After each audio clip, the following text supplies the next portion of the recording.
Morning. Morning. Welcome to Metropolitan Church Christ. Happy to be here once again.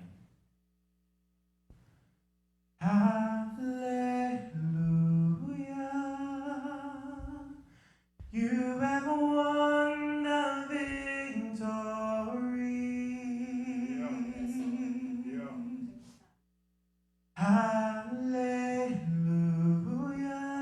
Hallelujah. You have won it all for me. There could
And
Open the floodgates of heaven.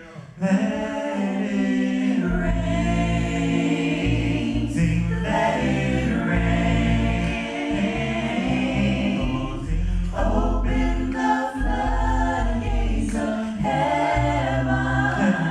Let it rain. Oh, let it rain. Let it rain. Sing, open the floodgates. Open the floodgates of heaven. Let it rain. Let it rain. Shower your blessings. Shower your blessings upon me. Let it rain. Let it rain. Let it rain. Shower your blessings. Shower your blessings upon me. Let it rain. Let it rain. Let it rain. Let it rain.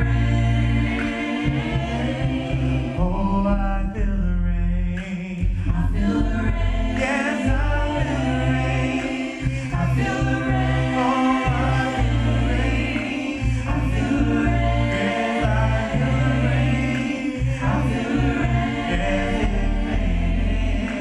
it's raining. Oh, it's raining. It's raining. It's raining. Oh, it's raining. Open the floodgates. Open the floodgates of heaven. Let it rain. Oh, let it rain. Let it rain. Open the floodgates. Open the floodgates of heaven. Let it rain. Oh, let it rain. Sing, open the floodgates. Open the floodgates of heaven. Let it rain. Let it rain.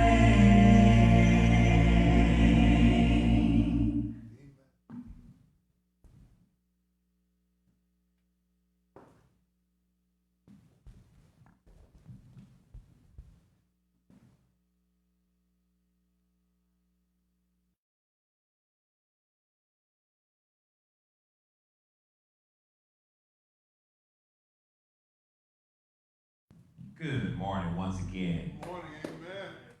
We have come down. Excuse that mic for it. We have come down to a portion of our service, which is communion service. This is our memorial service to the Lord.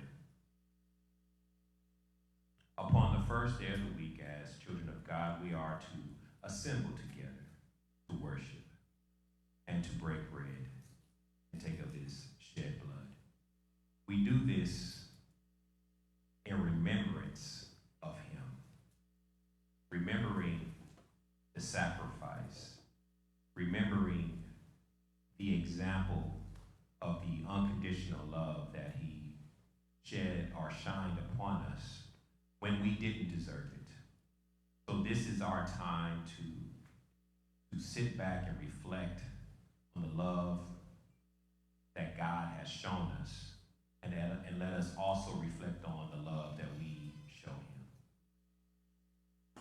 Let us now go to our Heavenly Father in prayer. To the most high and most righteous Father, we come to your throne of grace just humbled by your continued mercy and your continued grace.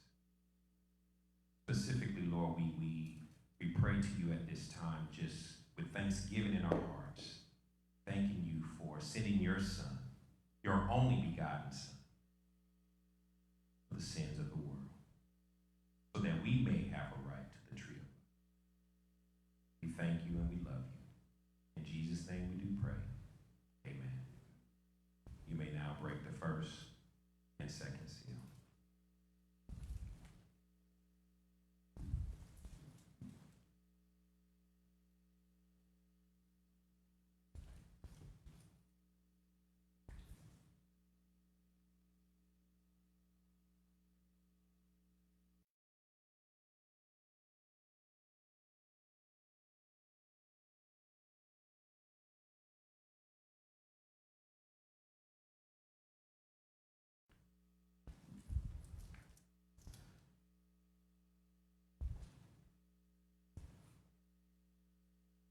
It is now time to give back to the Lord what he has given to you. I'll be reading Luke chapter 6, verse 38. That's Luke chapter 6, verse 38. It reads, "Give, and it will be given to you. A good measure, pressed down, shaken together, and running over. It will be poured into your lap. For the measure you use, it will be measured to you." So as we come to worship on the first day of the week, let's continue to worship in our giving, give accordingly, give as God has blessed us. And remember during this pandemic that we still want to support the Lord's work, and things need to continue to carry on. So we thank you for giving so far and continue to give throughout each Sunday. Let's pray. Our Heavenly Father, which is in heaven, thank you for this day. Thank you for all our many blessings. We just thank you for those who have it to give, those who don't. Not. We just pray that money that is given, that we continue to bless others, and that we can continue to have a giving spirit in each and every way. And we just ask you to continue to bless this congregation as we move forward in doing your work. In Jesus' name we pray. Amen. Amen.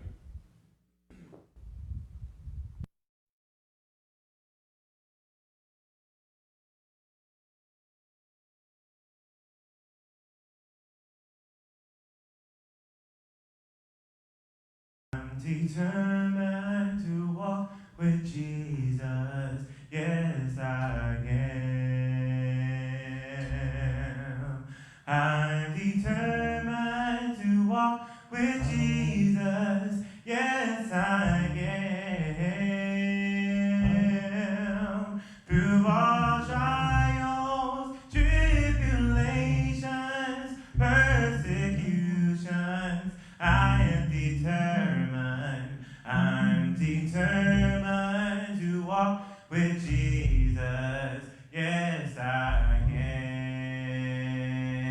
am. I'm determined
walk with Jesus. I walk with him. I'm going to walk with Jesus. I walk with Jesus. I walk with Jesus. I walk with him.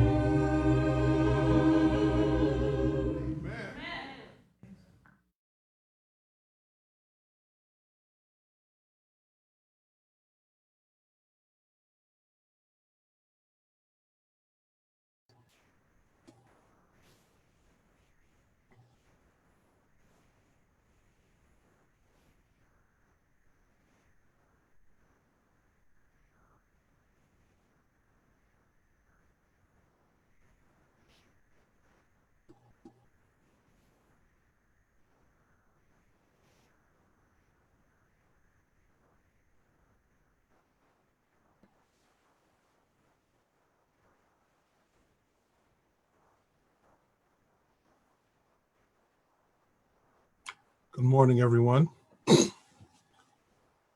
We're excited once again to be able to participate in another Lord's Day morning.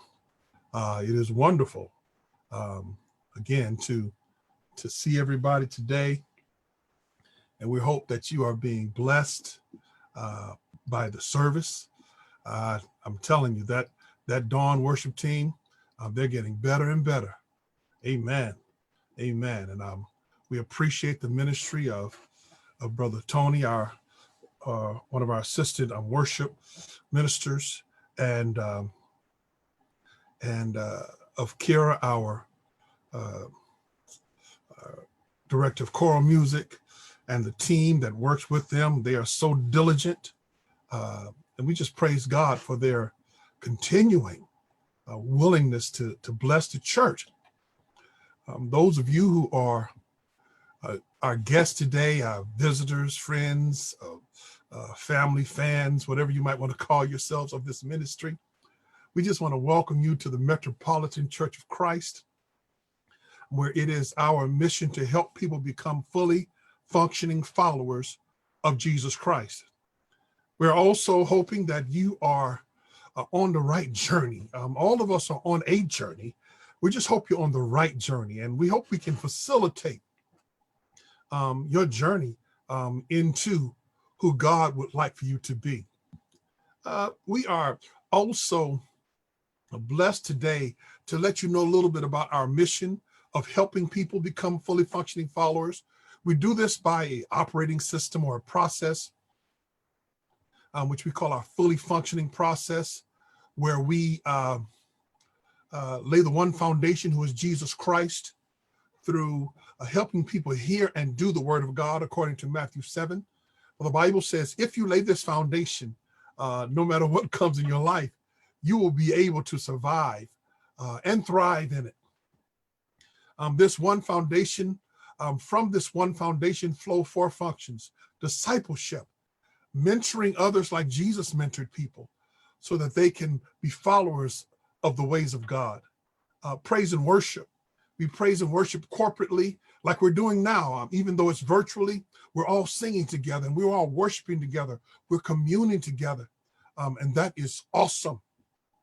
We are all in this space together, even though it's an electronic space.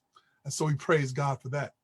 But not only that, we are also people who fellowship one with another. Fellowship is simply growing in relationships and friendships under the banner of Jesus Christ. We want to be a place not only where we not only want to be a friendly church, and I think we are a pretty friendly church, but also a place where you can find friends. Now, that doesn't mean that everyone in the church is going to be your friend. I mean, come on. People are people. So some people you get along with a little bit better than others, but we can all be in fellowship, have the same goal and the same mind as Jesus Christ. And also there's the idea of servanthood. That just means you use your talent, your treasure, and your time in the way God has positioned you. We believe if you are still in this earth, God has a purpose for you. And we believe you look to God because he made you in order to find purpose. Today, we are going to kind of abbreviate the message. So I'm going to preach, 12 to 15 minutes on this morning, because we are encouraging everyone in our congregation to go to participate with the Genesee Church of Christ in Ohio. They have an exciting doctor there who deals in this area of COVID-19 and the vaccine. His name is Dr. Barnes. And at 9 o'clock, we're encouraging all the members to go on over there and participate. I've already heard this presentation. He gave this presentation to a national meeting of ministers, and now it's going to be open to the general church. And we are really excited about this. I'm thankful to the amazing elders and the minister there, Brother Vince Ford, who is a friend of our ministry, who has preached for us a couple of times. And we are excited that he is so community oriented and is allowing us to participate with him. Now, the meeting notes for this day, the meeting ID is 232-429-830. 232-429-830. The password is 188920. 188920.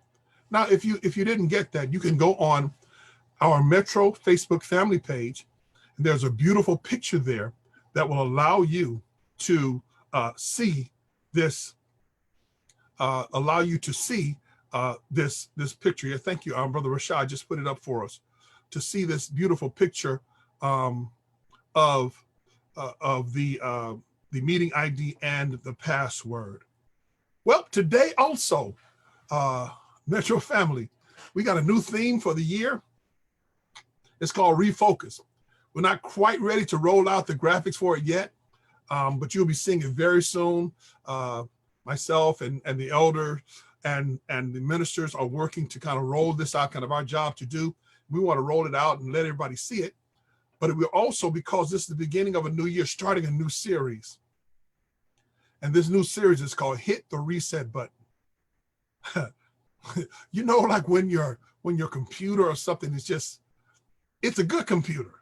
It's a good computer, or it's a good phone, or it's a good iPad or whatever, but it just won't act right. It just won't perform correctly. Often the manufacturer will tell you to hit the reset button. The reset button will return it usually to its original settings and give it a brand new life. And Lord knows that right now we need this brand new life. Brother Rashad, I hope you have that picture so you can just give them a quick picture of this look at this reset. But the reset button, for many of us, 2020 was not the greatest year. It was a bear. I mean, from beginning to end. And so all year, people were saying, oh, if I could just make it to 2021, if I could just make it to 2021. And lo and behold, 2021 is starting to look like 2020's angry big brother. Things are just going haywire, aren't they? Just crazy. Sometimes you feel just life is too much, feeling like you need a do-over, or in golf, what they call a mulligan. In the middle of it all, you just want to restart. Well, I want to tell you something. You may not be able to hit the reset button, but God can hit the reset button and turn your life around in your favor. So this idea of starting over is everywhere, literally everywhere. You've seen New Year's resolutions and people, some really funny memes about starting over. Maybe you have been encouraged to make New Year's resolutions. We have a member here who is a physical fitness trainer, and he's always in great shape. His name is Stevie, and Stevie has been posting every day his amazing workouts. I think he's just trying to throw shade on all of us, showing how much better he is than us. But you see a lot of people getting into shape, changing their diet, trying to be financially secure, the whole nine. Well, even your friends are telling you, maybe it's time for you to do something else and to get better at this thing. Well, today we know that God is doing great things, but right now it may be tough. And so we're starting this idea of reset with a man named Job. And for this month, we're going to look at different biblical characters for whom God hit the reset button. And we think Job may be the best place to start in this reset. Now, the scripture reading is long today, and so that means when I get into the message, I'll have to be very fast. I hope y'all keep up with me. But I have to read the entire 42nd chapter of the book of Job. I'm reading from not one of my usual versions. I usually read from the NIV, which is the New International Version of the Bible, or I read from the King James Version, which is one of my favorite versions also. Today, I'm reading from what's called the New Living Translation. Verse 1, the Bible says, "Then Job replied to the Lord, I know that you can do anything and no one can stop you. You asked, who is this that questions my wisdom with such ignorance? It is I. And I was talking about things I knew nothing about, things far too wonderful for me. You said, listen, and I will speak. I have some questions for you, and you must answer them. I had only heard about you before, but now I have seen you with my own eyes. I take everything back I said, and I sit in dust and ashes to show my repentance." After the Lord had finished speaking to Job, he said to Eliphaz the Temanite, "I am angry with you and your two little friends, for you have not spoken accurately about me, as my servant Job has. So take 7 bulls and 7 rams and go to my servant Job and offer a burnt offering for yourselves. My servant Job will pray for you, and I will accept his prayer on your behalf. I will not treat you as you deserve, for you have not spoken accurately about me." Oh, bless us, God. "As my servant Job has." So Eliphaz the Temanite, Bildad the Shuhite, and Zophar the Naamathite did as the Lord commanded them, and the Lord accepted Job's prayer. When Job prayed for his friends, the Lord restored his fortunes. God, look at God. In fact, the Lord gave him twice as much as before. Then all his brothers, sisters, and former friends came and feasted with him in his home, and they consoled him and comforted him because of all the trials the Lord had brought against him. And each of them brought with him a gift of money and a gold ring. So the Lord blessed Job in the second half of his life, even more than in the beginning. For now he had 14,000 sheep, 6,000 camels, 1,000 teams of oxen, and 1,000 female donkeys. He also gave Job 7 more sons and 3 more daughters. He named his first daughter Jemima, the second Keziah, and the third Karen Hupak. In all the land, no women were as lovely as the daughters of Job. And their father put them into his will, along with their brothers. Job lived 140 years after that, living to see 4 generations of his grandchildren and his children. Then he died, an old man who had lived a long, full life. The book of Job is probably the oldest book in the Bible as far as literature is concerned. It deals with humanity's most pressing problems, the question of suffering, the question of problems, the question of why am I going through what I'm going through. Job's experiences illustrates that man's relationship with God is not a transactional contract in which people earn material rewards for God for being amazing.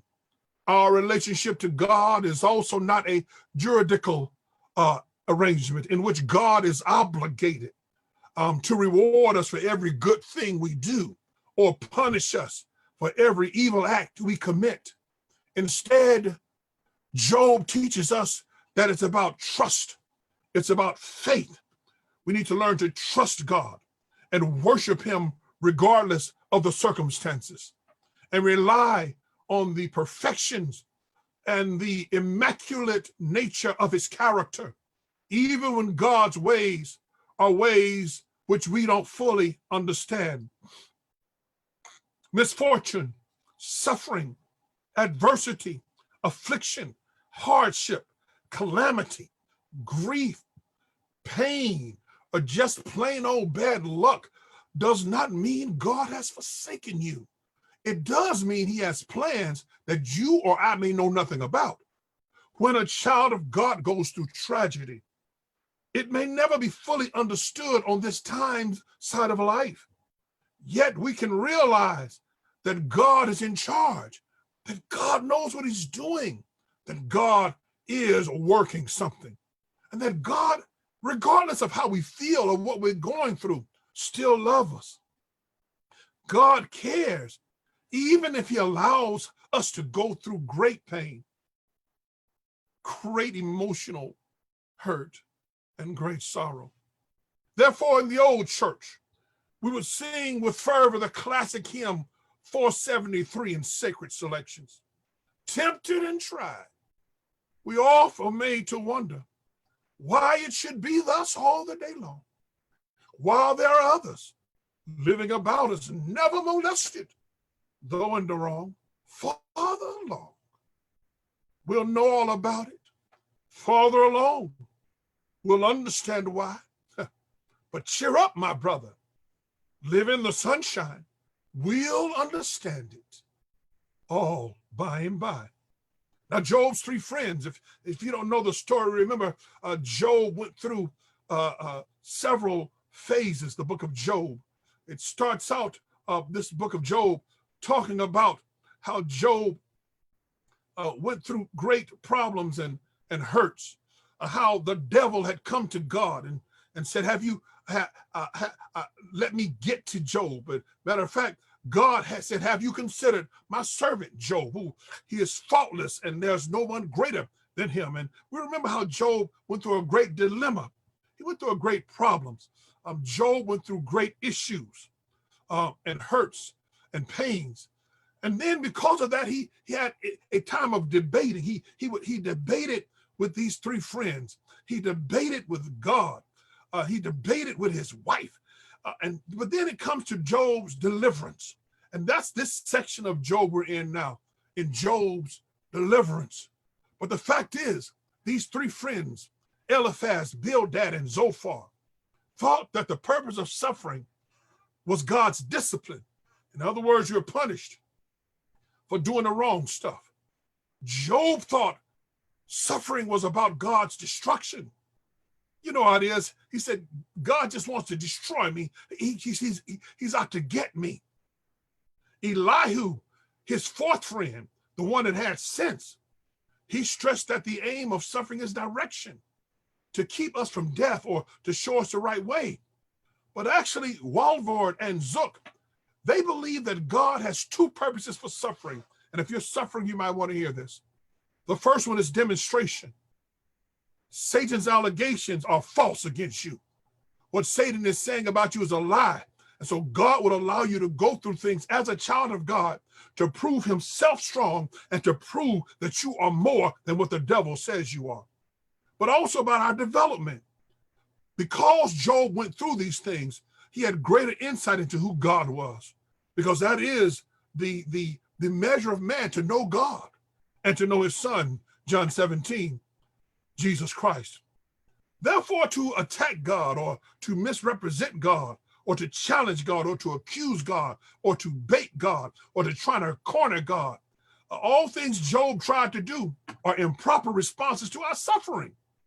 Criticizing God's wisdom only shows our own ignorance. There's a huge chasm between us and God. There's no place for pride or hubris or self-sufficiency when inquiring to God or about God. We remember Isaiah 55, the Bible says his ways are above our ways and his thoughts above our thoughts. As the heavens are higher than the earth, so are his ways higher than our ways and his thoughts than our thoughts. Now that's the beginning of what we want to call the reset of Job. The reset of Job. I got about 5 more minutes to kind of give you a kind of quick overview. I'll preach the whole sermon at the 11 o'clock. But we want to look at 3 points today. Job's repentance, verses 1 through 6. Jehovah's rebuke, verse 7 through 9. And a joyous reset, verse 10 through 17. If you want to reset your life, I want you to hear me. And I'll flesh it out at the 11 o'clock service. If you want to reset your life, it starts with repentance. Realize, verse 1 through 3, some things about God. Job said, you know what? I'm going to shut my mouth, God. I was talking out the side of my neck. I didn't know what I was talking about. I'm just running my mouth. I'm in pain and I'm just running my mouth. Come on, you know how it is. You've done it yourself. You've been in pain and hurt and just flapping off at the lips and talking crazy about people's stuff you don't even know. Think about saying that about God. So Job, he had some realizations about God first. But then he had to recognize some things about himself. He had to know who God was. Then he had to recognize it. He says, you know what?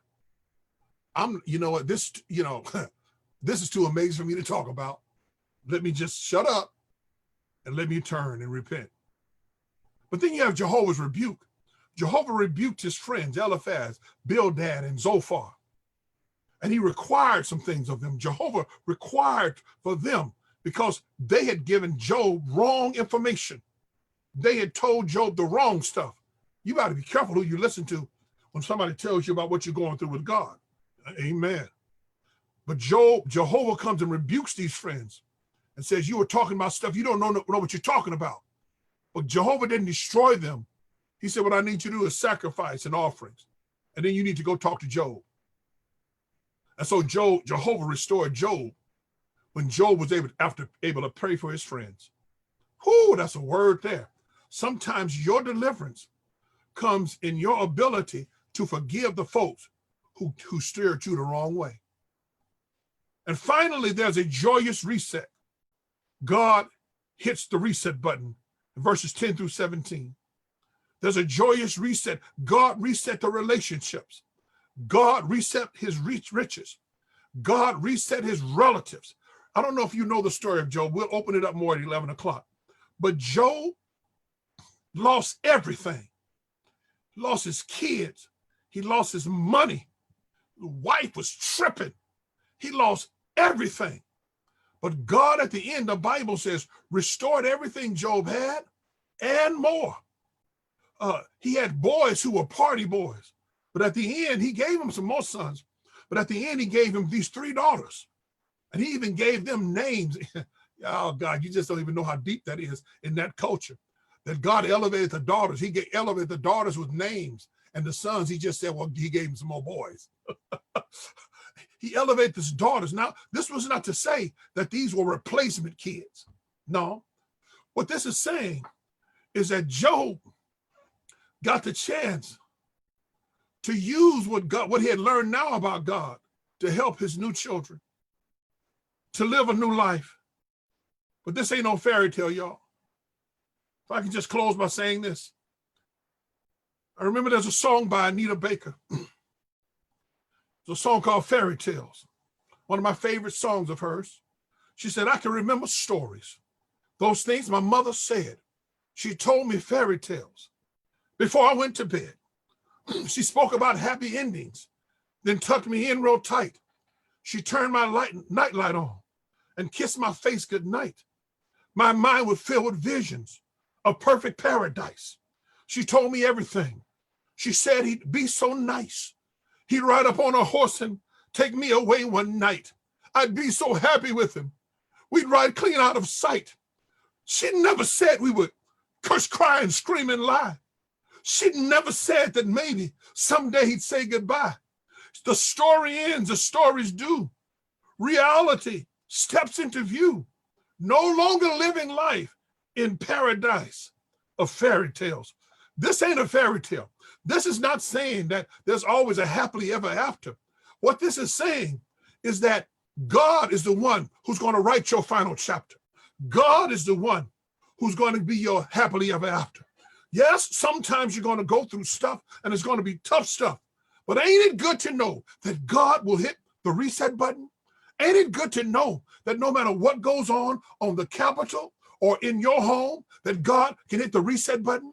Ain't it good to know that even though your life may be crazy, that you may have thought it was going to be a fairy tale and everybody told you it was going to be great and it turned out bad? Ain't it good to know that it is God who owns the cattle on 1,000 hills? It is God who is the creator of heaven and earth. It is a God who loves you, who's writing your final chapter. That no matter what goes on or where you are, that God is going to be all right by you. We offer you now time for prayer. If you want prayer, we ask you to put your prayer request in. If you'd like to be baptized, we want you to put your name and hit the connect button. If you want to place membership like on last week, the young lady did, just hit the connect button. We would love for you to be members here with us at Metro. We love you. Let me pray for you. Father, God, sometimes we just need a reset. Sometimes life is, we just need you to come in and reset this thing. We don't know what's going on, Father. We don't know why. We're just coming before your throne of grace to obtain mercy and find grace to help in our time of need, because we've got need, Father. First of all, we got spiritual needs. Some of us are lost without you, God. We need to come believing and repenting. Some of us already have believed and repented, Father. We need to go down in the watery grave of baptism and there find our salvation. But some of us just are going through financial issues, family issues. Sometimes we're just frightened, God, frustrated. Father, we just ask you, God, come on through and hit this reset button. We bless you, God, in Jesus' name. Amen. Well, God bless y'all. We hope you were going over to the Genesee Church of Christ. You got about 8 minutes and hook in. You can probably catch the end of Brother Vince's sermon over at the Genesee Church of Christ. And go ahead and hook in and see the amazing things God is doing in the kingdom. But also, maybe you have some issues with this vaccine. You wonder if you should or shouldn't. You're wondering if this thing is just like the Tuskegee experiments all over again. You're wondering what's really going on. Well, Dr. Barnes will answer a lot of those questions. He'll tell you how this COVID thing is working, how the vaccine working, and he'll tell you in plain English so that you can understand. And there'll even be a time for questions and answers. Go on over there. God bless you. I'm praying for you. I love you.